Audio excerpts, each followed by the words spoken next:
Hi guys, welcome to my first episode of Ask Cap, where I make real estate easier. So a lot of vendors have asked me how do I negotiate on an offer. So pretty exciting times. You've been sitting on the market for 2 to 6 weeks, and you got an offer. A buyer is interested, and everyone's really happy about it. But a lot of vendors have asked me how do I negotiate on an offer.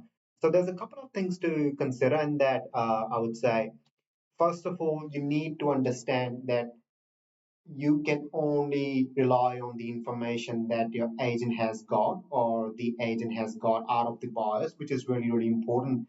So, yep, choosing the right agent is really, really important in that. So, the agent should be able to provide you all this information that I'm about to tell you, because you need to consider all these things when you are countering on an offer or what we should do. How do we negotiate on the offer? So, the first thing is uh, what is the bar like is that like how much do they love your home, do they sort of want to be in it or do they really love your home, because we want to know where their emotional capacity is regarding the house. So that's really, really important. How much do they love your home? The second thing is how many houses have they looked at? According to Psych, people look at 9 to 14 houses or even more than that before they buy anything. Because when people start to look for a home, normally it's really exciting in the starting. They're really happy about it, and after like 6 weeks or like 8 weeks, they've put their weekends on hold. They have arranged nannies for their kids. So it's really fun in the starting, and it's not so fun at the end. Because when people start to look at homes, they're kind of comparing it to things. They look at it and they're like, oh, we'll find a couple more of these. But even though they know they won't, but they still doesn't have anything to compare to. So I want to know where they at with their journey regarding that. So how many houses have they looked at? Uh, the other thing that's a really, really important one, how much they have to spend. That's really, really important. A lot of buyers, or I would say most of the buyers, won't tell you that, but your agent would be able to extract that information from them. It's not a straight away answer, but you need to kind of have a rough range where they at. So that's really, really important as well. How much do they have to spend? We need to know that. They want to buy it or they doesn't want to buy it. That's a later question, but how much they have to spend, we need to ask them that. Fourth question is, have they sold anything? What have they sold? Where the house was, let's say there's a buyer in Auckland who sold his property for 2.5 million and they're looking for a house that's with similar, or they're looking for a certain house but the price is really, really less. So the money perception is really, really different there. So we need to, and if they are an emotional buyer for your house, they would be able to pay a really, really strong price for your house. So what have they sold? That's really, really important as well. Like what they sold it for, and we can check, agents can check that online most of the times if they've sold it, not recently but for a while, I would say. Uh, the last question I would say to you is, what else can I tell you? Well, these are the 4 or 5 things that are normally asked questions. And then I would say the last thing is the personality of the buyer. That's really, really important too. Because what happens a lot of times is a buyer puts an offer and the agent or the vendor would like to get it done as soon as we can. But this is not how we should go for. And a good agent would be able to guide you through that. If I'll give you an example. If a buyer is a farmer, yeah, who has lived in a lifestyle property, those people like to think.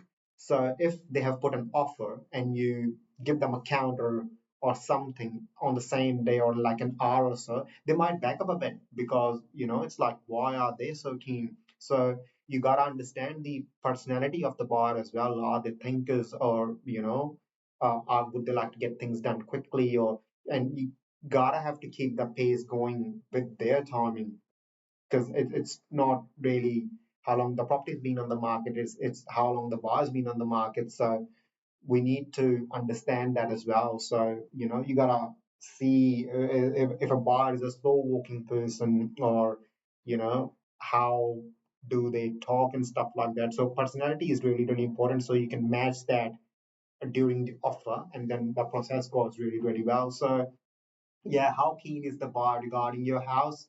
How many houses have they looked at? Because we want to check the urgency. If they have seen one or two, or if they've seen nine or 12, then we can check the urgency, uh, how urgent they are. What have they got to spend? That's really, really important. What the personality of the buyer, or what have they sold, or where they used to live at as well, because we can check the reference points of like what do they like, what they used to live at. So how are they going to perceive your house as well. So these are a couple of things to consider regarding the buyer, I would say, regarding negotiating.